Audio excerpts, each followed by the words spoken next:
with you guys today. DiJonai Carrington, after clotheslining Sophie Cunningham, running into the locker room, screaming, "That's white privilege!" Then tweeting 8/23, threatening Sophie Cunningham and the Indiana Fever. DiJonai Carrington now comes out and clarifies what she means when she says white privilege for the Indiana Fever. So with 2 minutes left in the first quarter, DiJonai Carrington just slapped the dog shit out of Sophie Cunningham. Sophie pops up. She's obviously upset. DiJonai says, "Try me." And then look at Stephanie White. Look at her face. Look. She's mad as shit. Now, number one, this is obviously a flagrant 2. It just is. By the letter of the law, you got to call a flagrant 2. We all know these refs are not. That girl needs to be thrown out the league. She's not even a good enough player to be bringing this type of drama. She needs to be thrown out. DJ Carrington got ejected from a game, and instead of just letting it go, she decided the internet needed a lesson.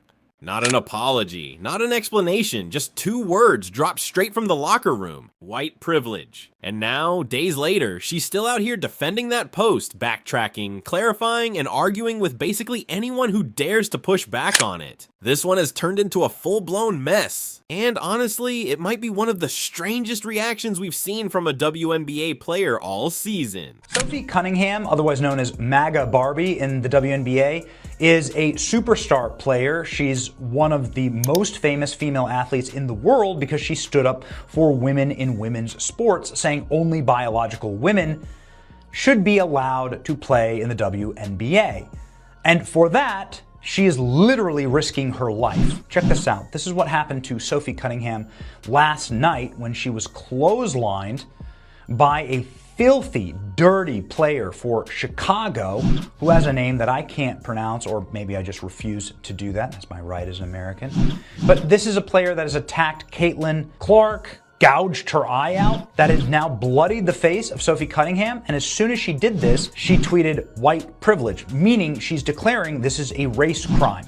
Now, if a white woman was doing this to black women, it'd be the #1 story in the world, she'd be banned from the league forever. But somehow black women are allowed to get away with this against white women.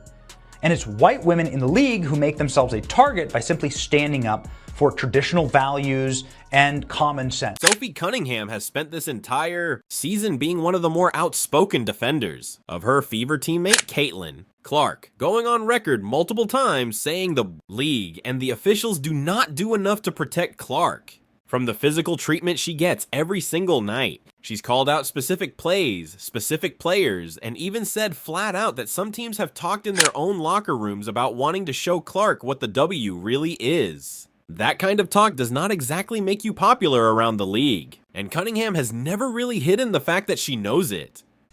Goo! That's assault, brother. You can't do that. What the fuck?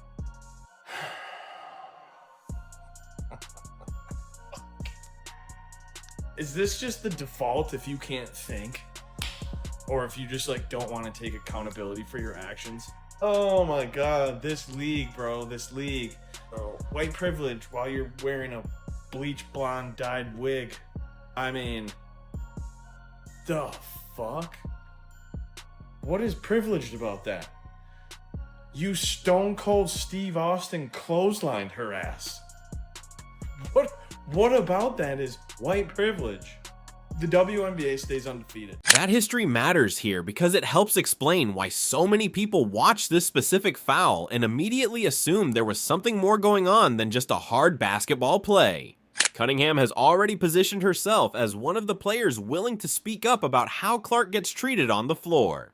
And now she's the one on the receiving end of a forearm to the face that drew blood. Whether Carrington intended any of that subtext or not, the optics of the entire situation practically wrote themselves the second the ejection happened. It's beyond concerning at this point how far from the plot we have actually gotten. And when I say the plot, I mean the basketball. How far from the game of basketball we have spiraled.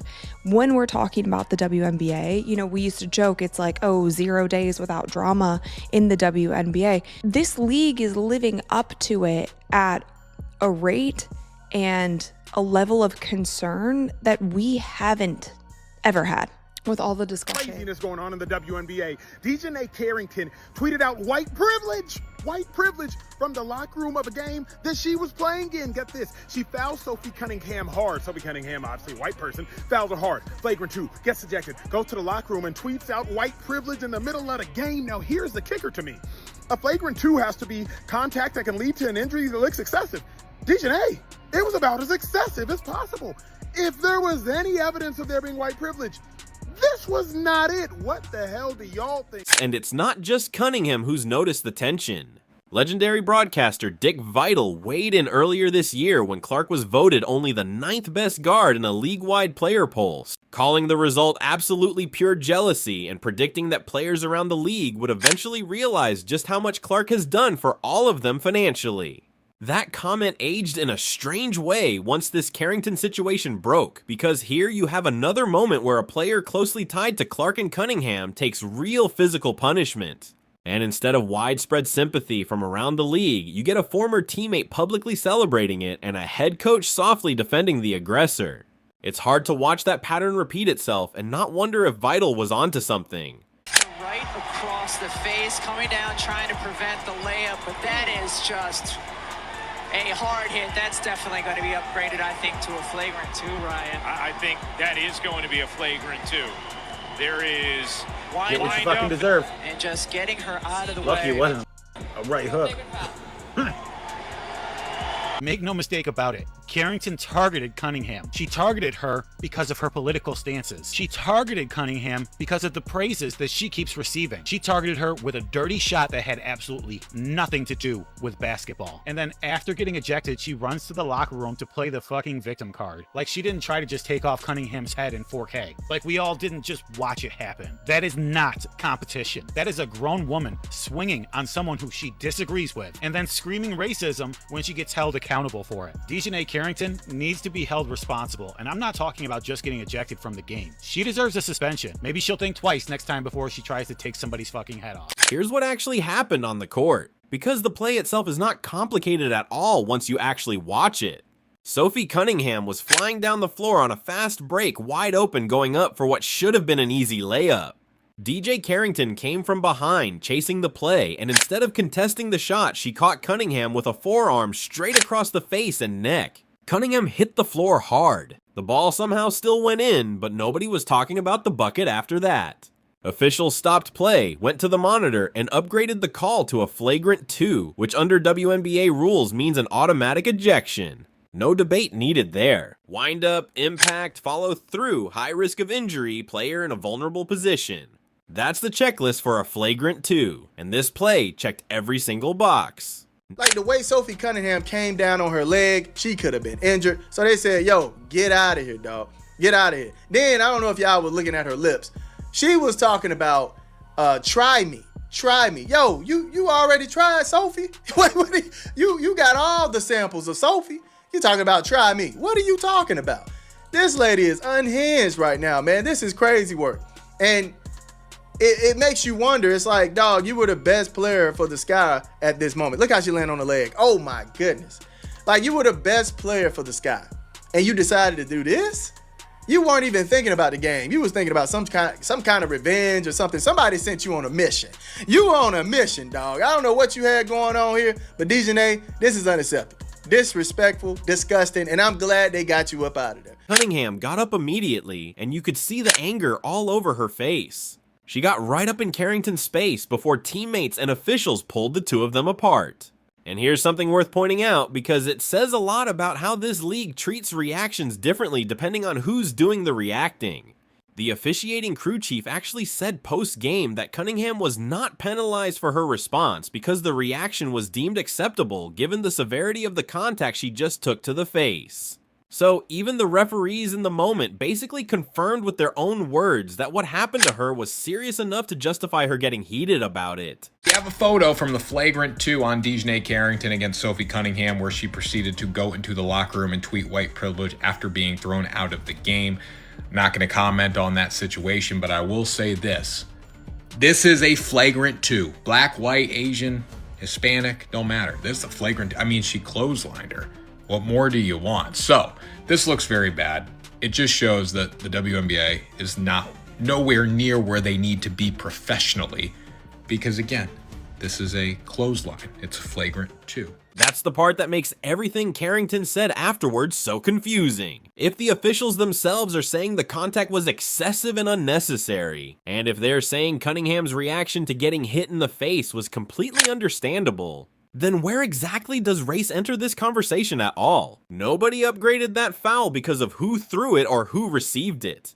They upgraded it because a player got hit across the head and neck going up for a shot. And that is a rule that applies to every single player in that league, regardless of who they are. We are paying attention to what DiJonai Carrington did to Sophie Cunningham. It was not a race-based decision. And to call that a white privilege-based foul is to completely undermine the term of white privilege and to also completely ignore the rules in basketball. You hit her in the head, you drew blood, you didn't connect with the ball at all whatsoever. So to me, it was just very ignorant and to some degree asinine by DiJonai Carrington to suggest that that call was based on white privilege. Have we seen examples of white players make that same foul and get away with it? Yes. Have we seen examples of black players make that same foul and get away with it? Yes.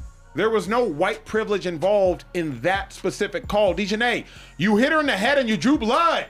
But instead of just accepting the ejection and moving on, Carrington went straight to her Threads account and posted white privilege tagging the Indiana Fever directly underneath it. No further explanation at the time, just those 2 words sitting there for the entire internet to interpret however they wanted. And of course, everybody interpreted it the same way, because how else are you supposed to read that timing? She gets ejected for hitting a white player in the face, and within minutes, white privilege shows up on her page tagging that exact team.